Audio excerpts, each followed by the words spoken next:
here we are entering Mina. This is actually bigger than Looning.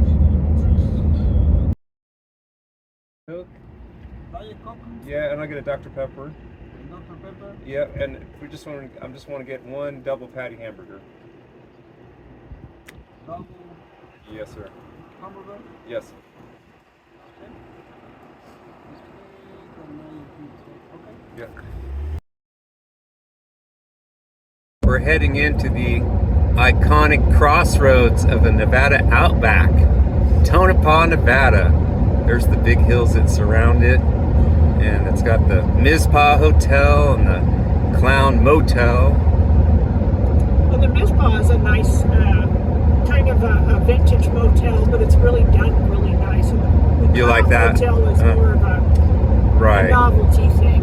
Yeah. Motel with the cemetery next to it.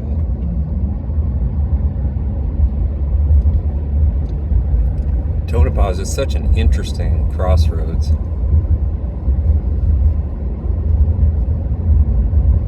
I have a long personal history myself. One of the first trips I took by myself cross country was, I think I was 12 years old, on the Greyhound bus. I remember going through here about 3 o'clock in the morning.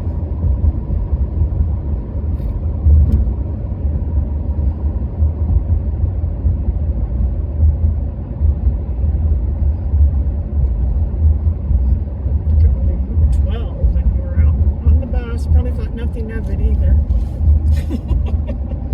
Yeah. There's the Mizpah.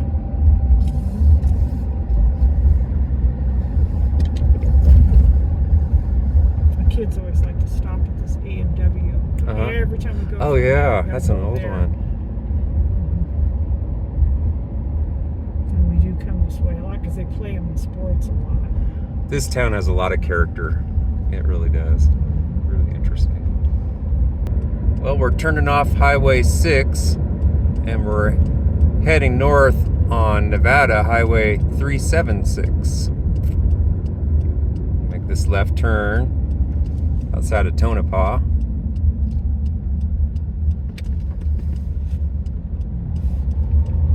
So Kelly was saying right in that turn we just took on the left-hand side as you're heading north, there's a lot of jasper to be found out in the field there.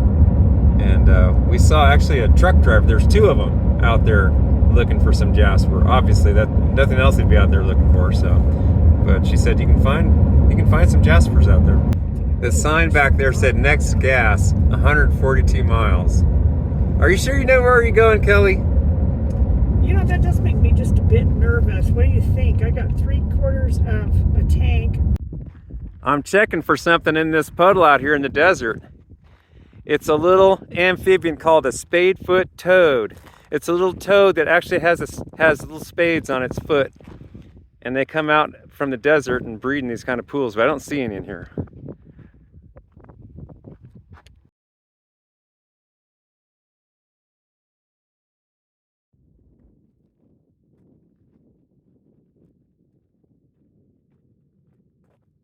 So the reason I stopped on the side of the road and Kelly and I were looking around in that water is because there's an amphibian that lives in the Great Basin. It's called a spadefoot toad. It's a little toad that lives in the desert, and on the side of its legs, on each leg, it has a hard bony part of the leg that's shaped like a spade, and they can dig into the ground, and they live in the desert, and they come out and breed in these pools, and their tadpoles are one of the fastest growing amphibians in the world, because they only have a short amount of time to hatch from an egg to a tadpole to the spadefoot toad. And if we find a spot with them, you'll see probably hundreds, maybe thousands of them, and they're all getting down to business, and that's reproduction. So, but we looked, maybe we'll find some, the spadefoot toad. So Kelly, would you say this is a remote road? Yeah, can't get a whole lot more remote. I think this is lonelier than the loneliest highway in Nevada. Oh, definitely. US 50, this is much lonelier than US 50. Yep. We haven't seen anybody out here. I did see one car go by. Okay, we saw one car. Yeah. And the sign said next gas 145 miles. We had to stop and figure out if we had enough to make it. Right. That's what I like about Nevada, the wide open spaces. It's hard to find privacy these days in this modern world. Well, the road's getting a little sketchy right in here, Kelly. Might want to just straddle the center. That's what I'm doing.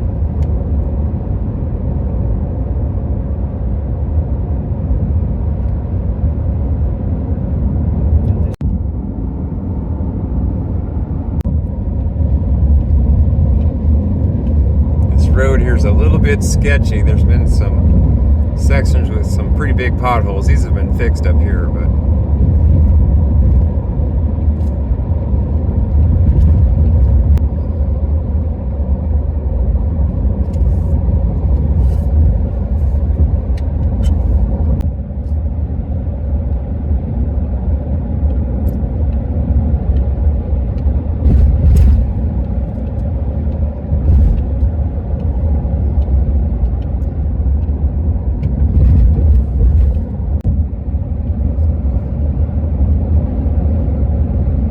Well, apparently we missed the 461. Was that the number? yeah. So we're just heading out to check out this Belmont campground.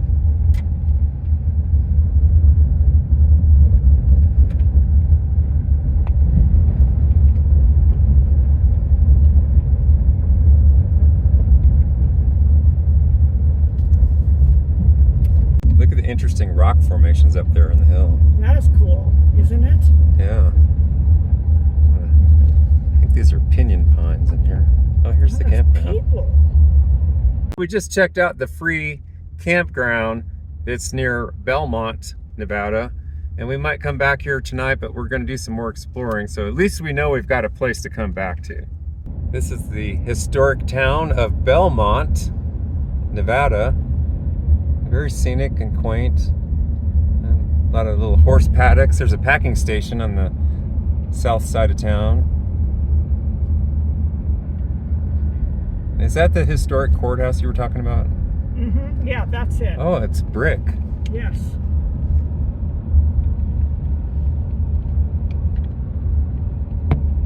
Oh, I got a store. Oh, they do have a store. Belmont Saloon. Belmont Saloon. There's a park there. There's like a park right here.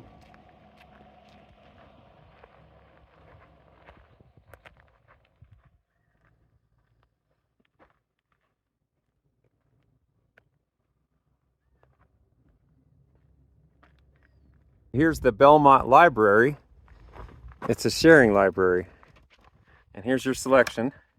Belmont sits at an elevation of 7,400 feet. A spring flowing year-round made this a gathering site of the Shoshone Indians for rabbit drives and celebrations.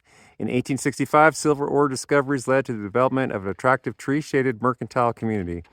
East Belmont became the mining and milling center. A wide range of nationalities worked the mines, operated businesses, and provided services. At its height, Belmont had schools, churches, a post office, and a newspaper, as well as a Chinatown, a red light district, and a racetrack. The town was the Nye County seat from 1867 to 1905, and a courthouse survives from this period. Belmont had a reputation as a rowdy town. Incidents of saloon brawls, vigilante actions, shootings, hangings, and feuds made the town notorious. This is the old bank building.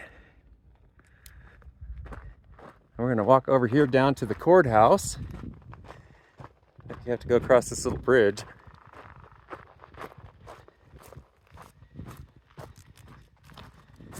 It's about 7,400 foot elevation, so it's pleasantly cool.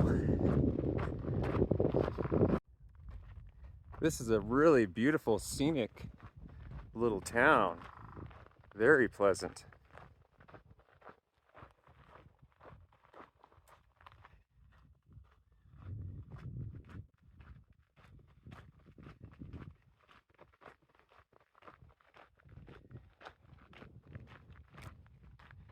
Nice little home there with twin chimneys.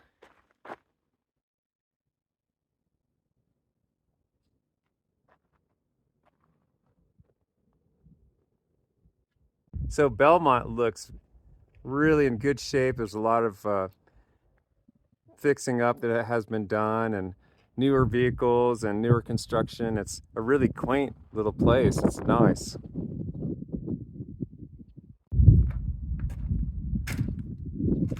I guess it's the jail. Wow, take a look at this, Kelly. This is bizarre. It's like a hot box or something. It's even hot right now today. It's just a steel box. Look here. Only another 99 years. Huh. I would have to say this is the most awful jail I've ever seen. There's where the commode was. Like I said, it's a cool day and it's already hot in here. Can you imagine how hot it was?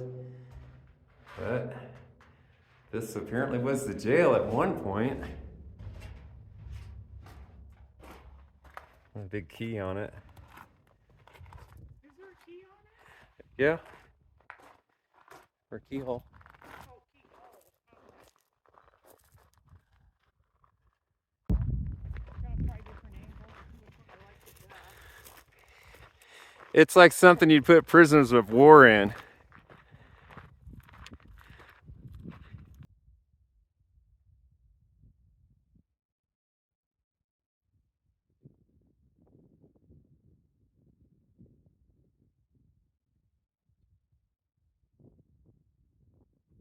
This is a really cool bar in there. I notice there's some silver bars sitting on the bar counter. How fun. If anything, that's a man cave supreme for sure. Look at this lintel, the construction where the native stone is put in there like that. How interesting. We're at an old house that was built in 1870, and Kelly and I are just being intoxicated by the fragrance from this massive lilac bush. And look at the butterflies landing on it. Oh, gosh, it smells good, too. It's almost overpowering, isn't it? Yes, it is. I'd say it's about 12 feet tall. This is one amazing little town, this Belmont. This is a cool place. I like it up here. It's really in pretty good shape. It looks very cozy and very pleasant in the summer, lots of shade. There's the courthouse again in that box of a jail down there. And it's just a gorgeous little valley. There's a lot of solar panels we noticed, so maybe when the power goes out.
Well, this little town is pretty much all set up to be visited.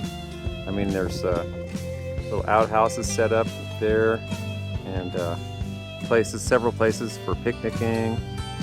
And it's well marked where you can and cannot go. You know, if it's somebody's backyard, they'll have a sign that says, you know, keep out. But everything else seems to be open, and it's done a really fine job of presenting Nevada history. That lizard just right by this beautiful pen stem and flower we were looking at. He's looking at us. If I can get him, there he is. Hey there, buddy. Been running across a lot of lizards lately. This is the private residence of Tasker Odie from 1870. I really like the stonework, the native stonework on it. Seems that's really held up the best. The bricks didn't make it.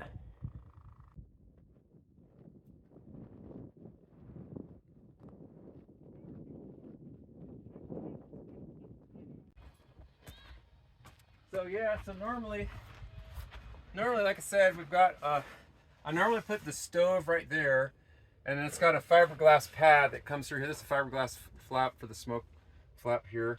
My winter one's about like that big, the summer one's a smaller one. And then I usually have the wood pile over here, the kitchen over there, and I have a little table I usually bring too. But anyway, so there's plenty of room in here. Like I said, it's 10 by 10. And it's as comfy as can be. You can sleep in this any time of the year, winter time or whatever. So this is my 10 by 10 packer tent.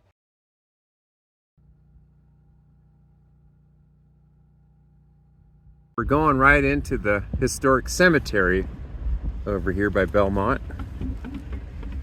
Take a look. Well, we're at the historic and very scenic Belmont Cemetery. You can take a look around.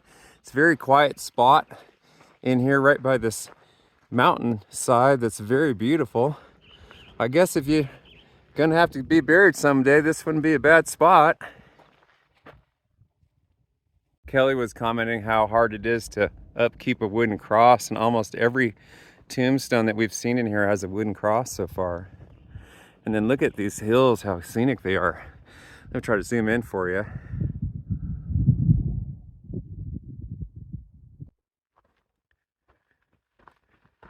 Look at this interesting one. It says, in memory of Ellen Thomason, born November 29th, 1831, died January 14th, 1882, aged 51 years, old, 1 month, and 1.5 days. Here's the Bradley family. Has 4 members buried here. I was just noticing the ironwork on this. Of course, this is a desert, so it's probably not even as rusted as it would be some places. There's John and Fanny Longstreet, 1834 to 1928, 1866 to 1931. It's a very primitive burial, I would say, but it has tombstones on it. Kelly and I were noticing that what's unusual about the cemetery is that it is so well kept, which is wonderful. And there's also a public restrooms here, a nice facility. And we're thinking that probably the town that's close by here probably keeps this up kind of for the whole experience of visiting this area as a destination. And this is one of the places to see. So that's probably one of the reasons why it is so well kept. This is the Belmont Cemetery site plan. You can, if you're looking for somebody, you can come up here and look at their name up and find where they're buried at. Huh. It'd be handy to have that. Definitely. So I believe this whole cemetery here is part of the Belmont walking tour. So you can take a whole walking tour of the cemetery and the town. So we were at Bloody Dick's Saloon over in Belmont, and here's buried Richard Dirty Dick Ashton, the Bloody Mary master, and he was only buried last year. So this must have been the proprietor of the saloon. It's got quite a big monument. Well, here's a newer one from 1987. James Frank was definitely a runner. There's a picture of him there, and there's his running shoes, I assume. What year was he buried? 1987, June 4th. It appears that James's parents outlived him and his father lived the longest. And we're noticing that all the graves are encased in concrete. I don't think there's grave robbers out here, but maybe they're concerned about the bears digging them out or something. Probably. Not sure. Here's a U.S. Marine. This is Ronald Carl Moss, U.S. Marine Corps. He was born 1941 and he died May 2017. Well, it looks like Samuel Carl Moss, right next door to Ronald, was in the Army. It's either probably the son or the grandson. And we notice it says Iraqi freedom, and he had a lot shorter life. It was 1982 to 2009. I'm thinking he might have been an even combat-related fatality even. Could Could be. be. Yeah, Could be. hard to say, but we have a World War I veteran, Edward Hughes, and he served in the 348 Field Artillery. He was a private. He was born in 1887, died in 1955. Lots of benches here too, and just places to reflect, and it's a very scenic and peaceful spot. Very well kept.